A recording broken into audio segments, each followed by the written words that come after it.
Fala pessoal, meu nome é Sérgio Lima, eu sou professor de Educação Física da Rede SESI Pernambuco. Estou aqui para falar hoje um pouco sobre a nossa disciplina dentro da área de linguagens, mais especificamente sobre a ginástica. Tá? A gente vai dar uma olhadinha aí na tela. Né? A ginástica que é um dos elementos da cultura corporal. Tá? A gente tem uma impressão de que os conteúdos de educação física eles se repetem ao longo dos anos. E, na verdade, eles se repetem mesmo. A gente repete os temas porque são os elementos da cultura corporal. A gente fala sobre ginástica, dança, luta, jogo, esporte durante todo o ciclo, né, que vocês passam aí dentro da escola, desde o ensino fundamental até o ensino médio. Tá? E a gente hoje vai falar um pouco mais direcionado para a ginástica, né? Que a ginástica ela tem o seu lado competitivo e tem o seu lado não competitivo. Geralmente, o lado competitivo da ginástica a gente vai tratar como esporte, tá? Como práticas corporais voltadas ao esporte. Nem toda prática corporal é esporte, tá? Então, a gente vai olhar a parte não competitiva. Lembrar que para uma prática corporal ser considerada esporte, ela passa por um processo de esportivização. E o que seria isso, basicamente? A esportivização, né, é entender uma prática corporal como esporte, porém, quando existem regras universais, quando existem federações e confederações daquela prática corporal, né, quando existem também competições oficiais. Então, por exemplo, nem toda luta é esporte, assim como nem todo jogo é esporte. Tá? O jogo de queimado, por exemplo, não é um esporte. Né? Não existem regras universais do queimado. Cada rua tem a sua regra. Né? Então, é importante a gente saber a diferença das práticas corporais para os esportes. Especificamente na ginástica, a parte não competitiva da ginástica traz a ginástica de condicionamento físico e a ginástica de conscientização corporal. A ginástica de condicionamento físico, que tem a característica aí, né, da exercitação do corpo, orientada à melhoria do rendimento, à aquisição e à manutenção da condição física individual ou à modificação da composição corporal. Geralmente são organizadas em sessões planejadas de movimentos repetidos, com frequência e intensidade definidas. Então, quando a gente fala de condicionamento físico, a gente está falando ali num direcionamento, né, num foco, num objetivo para melhorar as capacidades físicas. E quando a gente fala da ginástica de conscientização corporal, a gente está falando, né, daquela ginástica que busca o autoconhecimento, né, que esse autoconhecimento ele acontecerá pela percepção do próprio corpo, do funcionamento do corpo, dos limites do seu corpo. Né? Isto é, a capacidade de sentir e entender os seus sinais.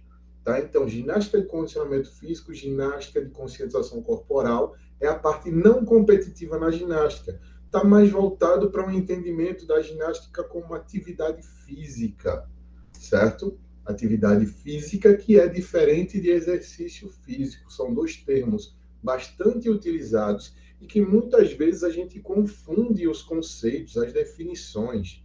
Lembrar que a atividade física é qualquer movimento que seja realizado que tenha gasto de energia. E o exercício físico é uma atividade física, porém orientada por um profissional de educação física, planejado com foco na melhoria do rendimento, né? Ou foco na melhoria da condição física.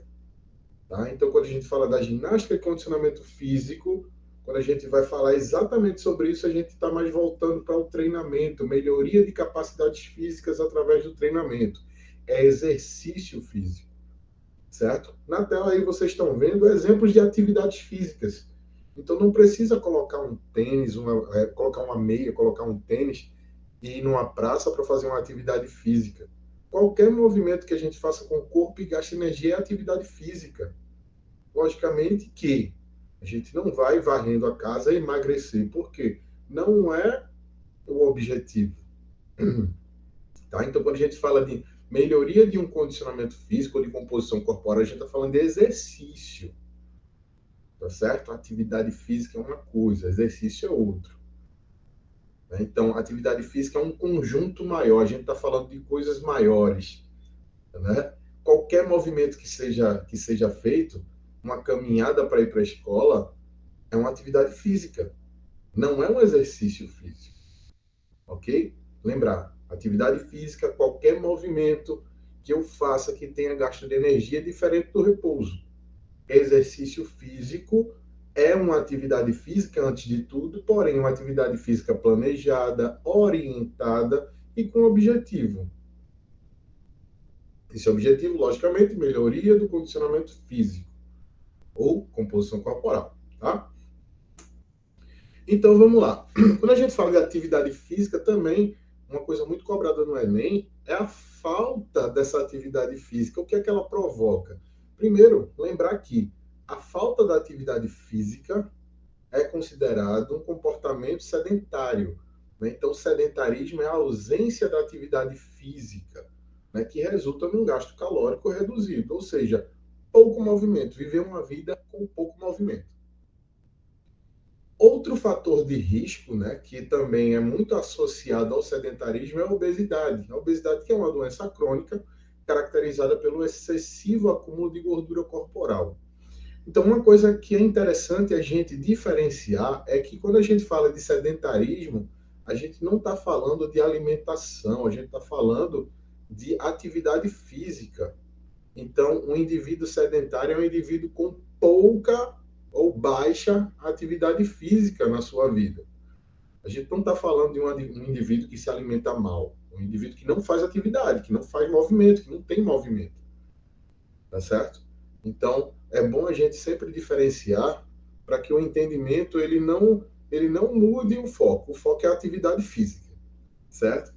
Lembrando que obesidade e sedentarismo são fatores de risco, tá certo? E podem causar o aumento no risco de outras doenças, como hipertensão arterial, diabetes, apneia do sono, infarto e acidente vascular cerebral. Acidente vascular cerebral que a gente conhece também como AVC, né?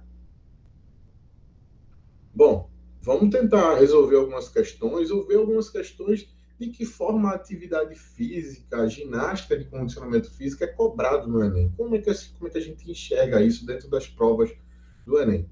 Podem ter certeza que essa é a maior cobrança dentro dos conteúdos, é a maior cobrança no Enem. Tá? A gente falar de atividade física, falar de saúde, né, de distúrbios de imagem também, como é o caso dessa questão.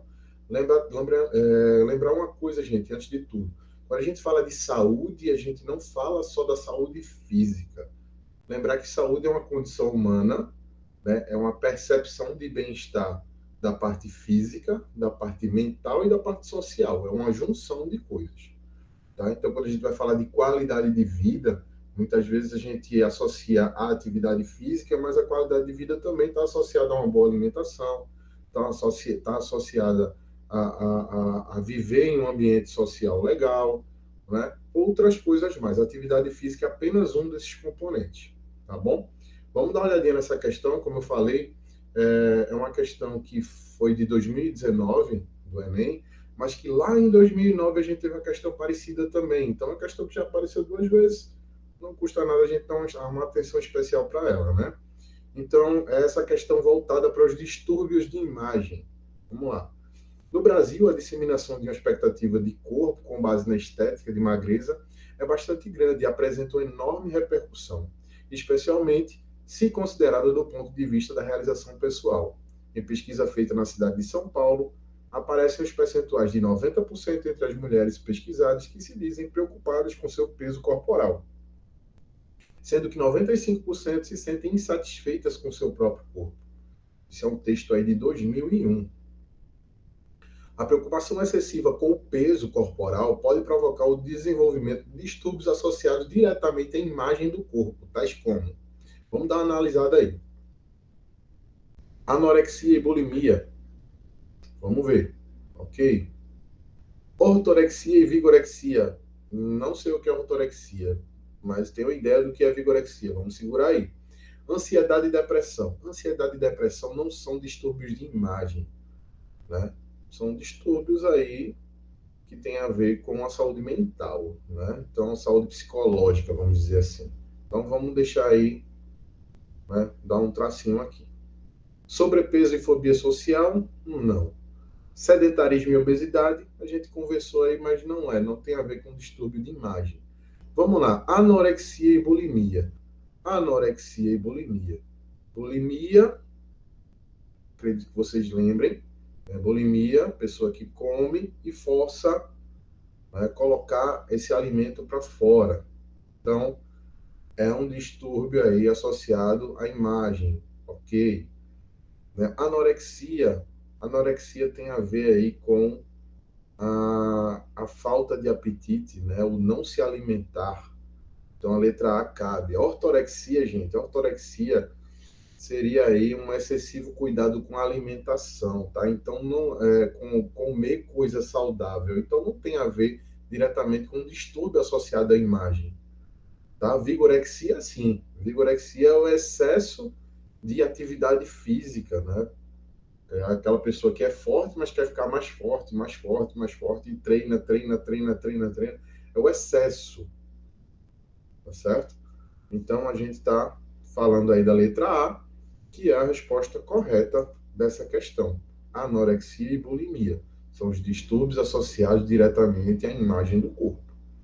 É importante saber isso aí, é uma questão que é recorrente, né? Pode ser aí, como tem a ver com distúrbios de imagem, saúde psicológica, saúde mental, vamos dar uma atenção a isso aí, ok? Vamos lá, vamos para essa questão aí. Luciana trabalha em uma loja de venda de carros. Ela tem um papel muito importante de fazer a conexão entre os vendedores, os compradores e o serviço de acessórios. Serviço de acessórios.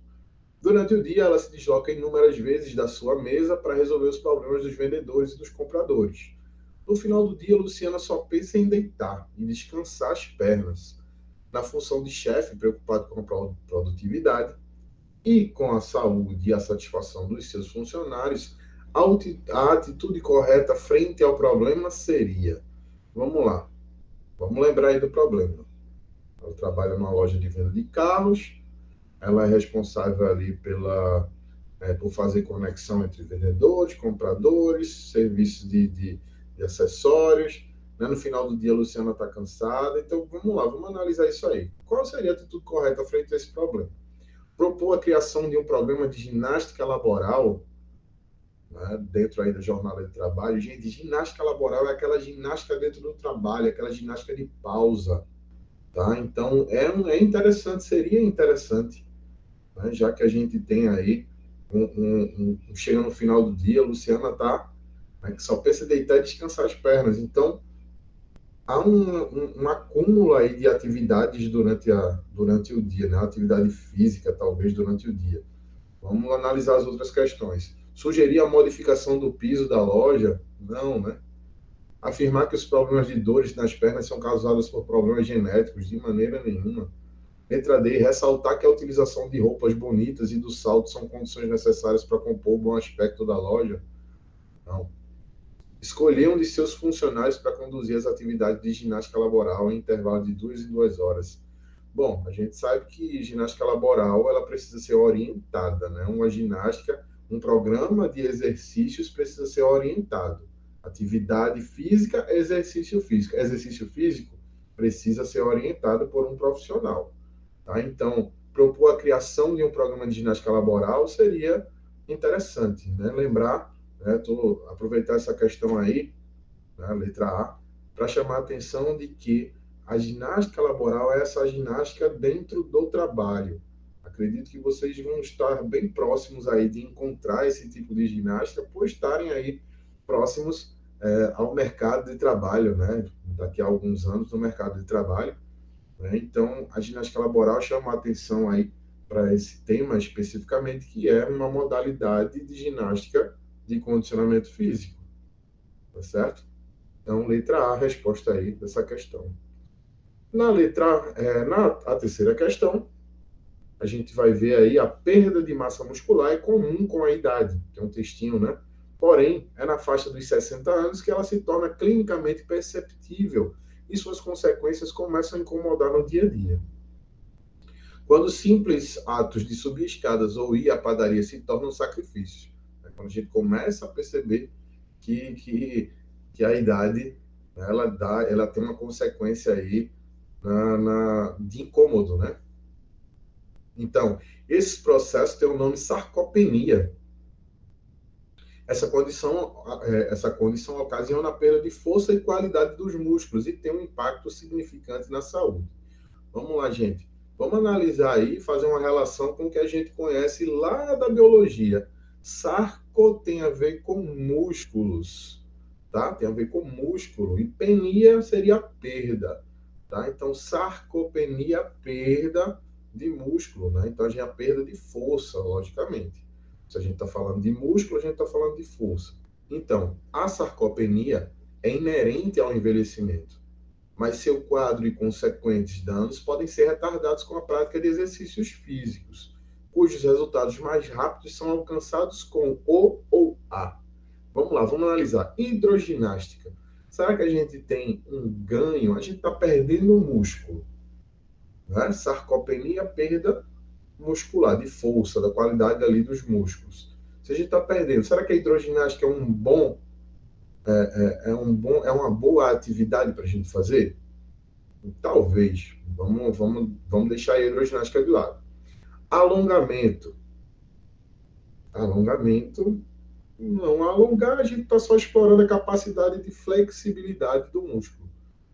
Tá? Então vamos cortar aí letra B. Musculação. Opa, musculação. Ok, vamos deixar aí.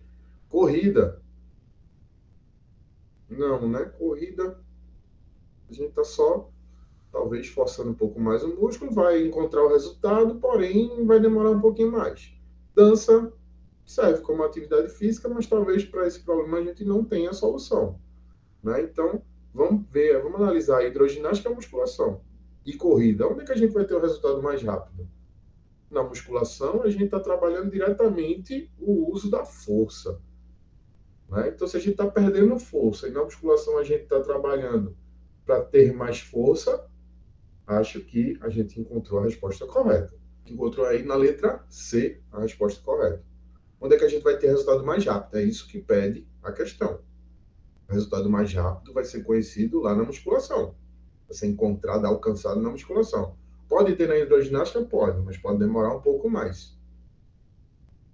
Pode ter na corrida? Pode, vai demorar um pouquinho mais.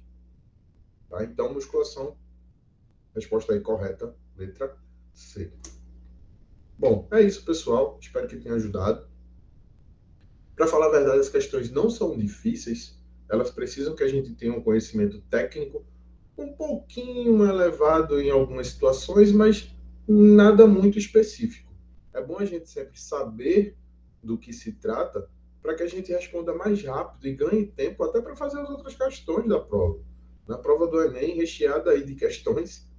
Então, as questões de educação física, a gente vai ter ali umas 4, 5 questões, talvez. Então, se a gente sabe do conteúdo, fica mais fácil a gente resolver. Fica mais fácil a gente dar uma solução e finalizar aquela questão. Não, geralmente as questões não são difíceis. Basta a gente se concentrar, né? Ter uma interpretação boa do texto, uma boa leitura do que se pede na questão. Tá bom? Muitas vezes a própria questão já responde ela mesma.